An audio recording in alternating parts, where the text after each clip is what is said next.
Well, good evening and welcome to Tucker Carlson Tonight. We're beginning tonight with a story we just learned a few hours ago, a story that amazed us. Last night in this show, we told you about how the Podesta Group, a lobbying firm co-founded by Hillary Clinton's campaign chairman John Podesta and his brother Tony, had been sucked into independent counsel Robert Mueller's investigation of alleged Russian interference in American politics. Before last night's show was even over, we got an email from a man with direct personal knowledge of that story.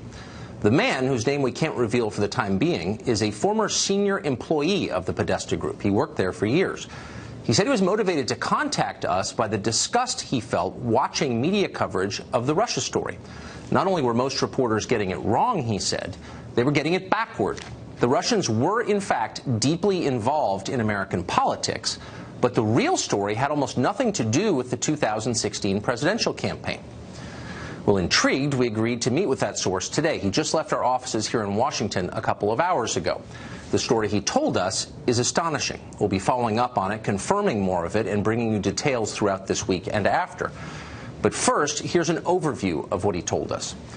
Media reports describe Paul Manafort as a central figure in the Russia investigation due to the several months he spent as Donald Trump's campaign chairman. According to our source, that's only half true.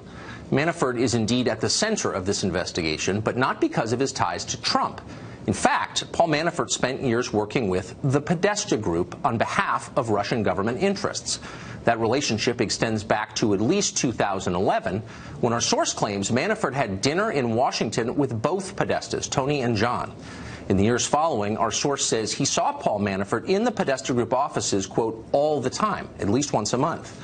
Manafort was not there to socialize. He was representing Russian business and political interests who sought to influence Capitol Hill, Hillary Clinton's State Department, and the Obama administration. Our source describes Manafort bringing what he called a parade of Russian oligarchs up to the Congress, where they met with members and their staffs.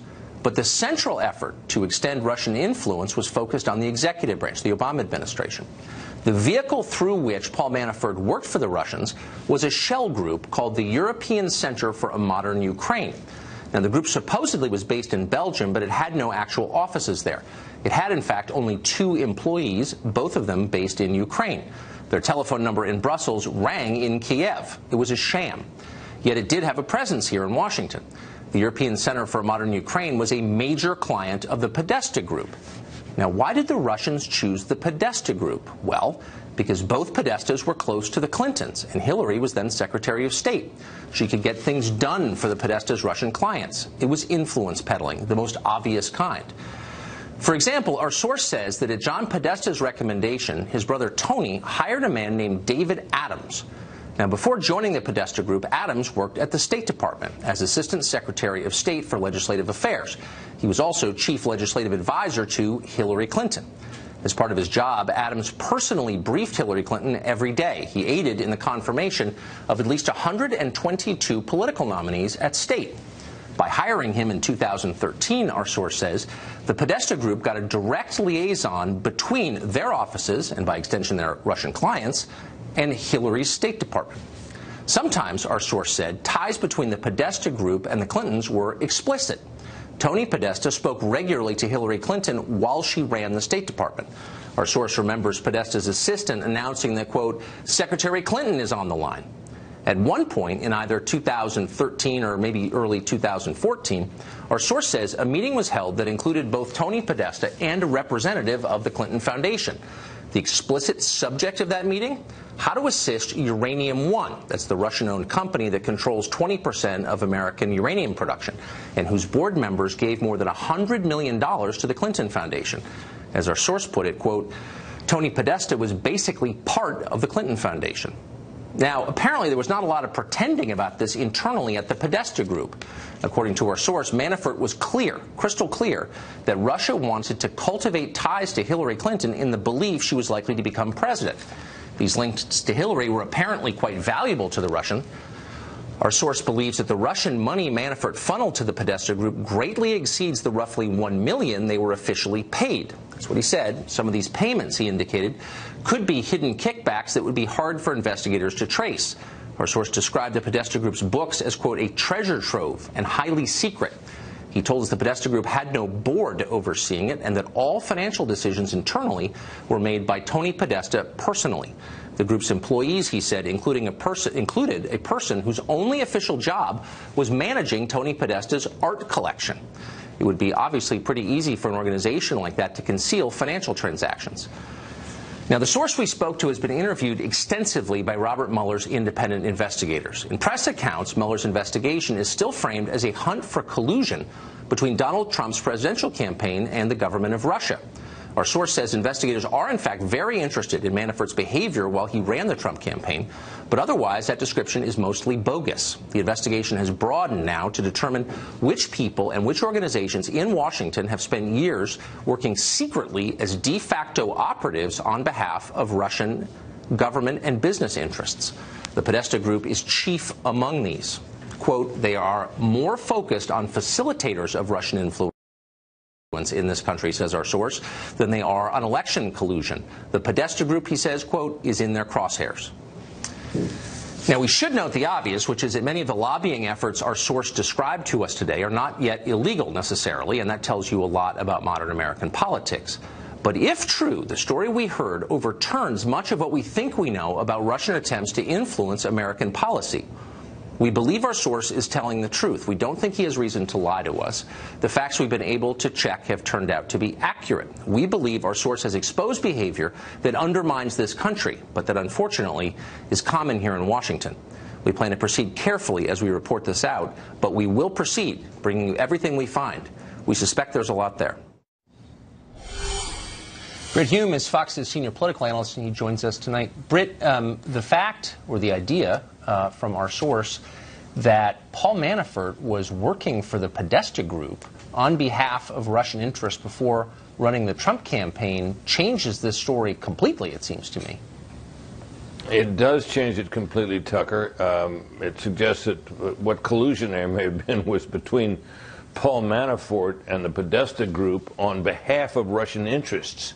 And the Podesta Group is these two guys, Tony and John. They lie at the heart of the Democratic Party and certainly of the Clintons and their political endeavors.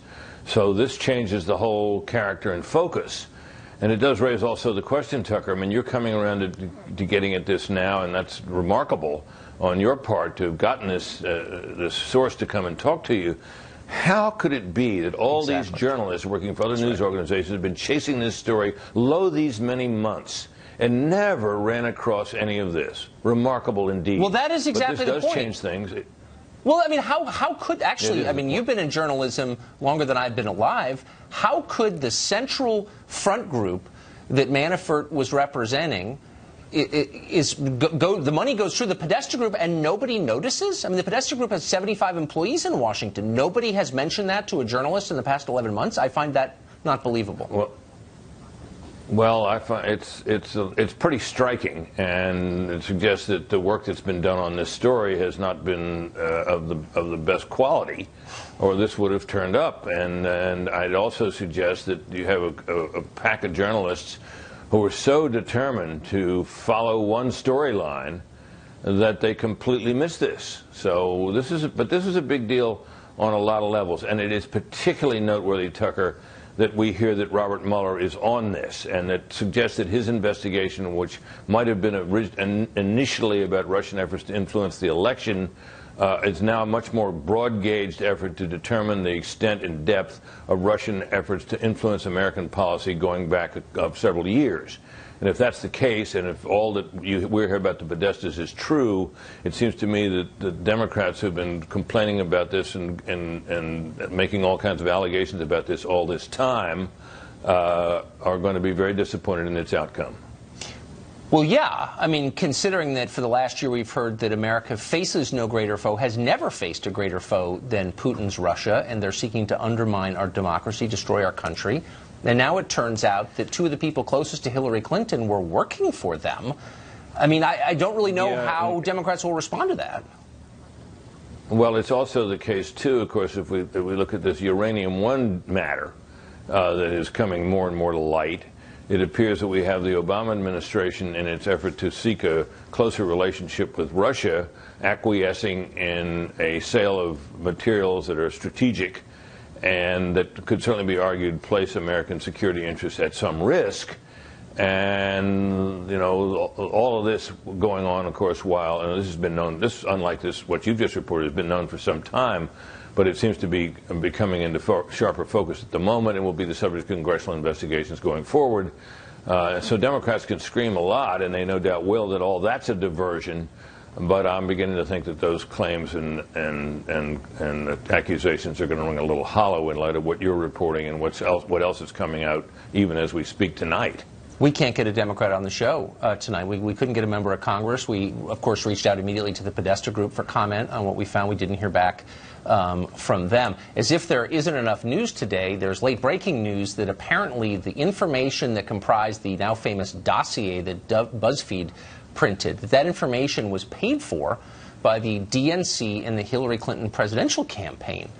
I'm not even sure how to respond to this. You know, well, it's striking because, you know, that dossier, even as it appeared at the time, was pretty widely recognized, even among media unsympathetic to Donald Trump, as scurrilous, and a lot of it was demonstrably false. So this was a pretty shabby piece of business here.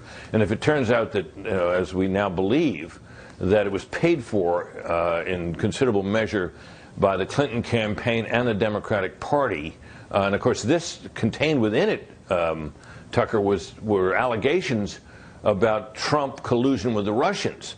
So that tends to soil that whole allegation even further. So the tide may be now turning in all this in political terms, and one might also hope in journalistic terms.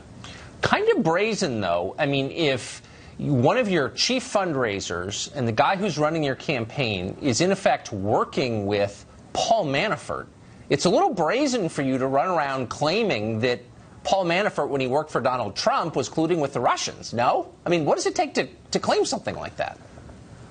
Well, yeah, brazen might be the right word. You know, one hardly knows what to say about that, but it certainly reveals another side of this story that may be bigger and more important than these allegations, which have so far remained virtually without evidence. The allegations of collusion between the Trump campaign itself and the president, the man who's now president, and the Russians is virtually non-existent after all these months. Yes. And now we hear about all this other stuff. So once, as I suggest, Tucker, the tide may now be turning in all this, and not in a way that Democrats are going to enjoy. No, I'd be concerned if I were the Podestas, very concerned.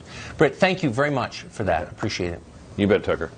Up next, we'll get further reaction to the allegations we just brought you from a former member of President Obama's campaign team. That's next.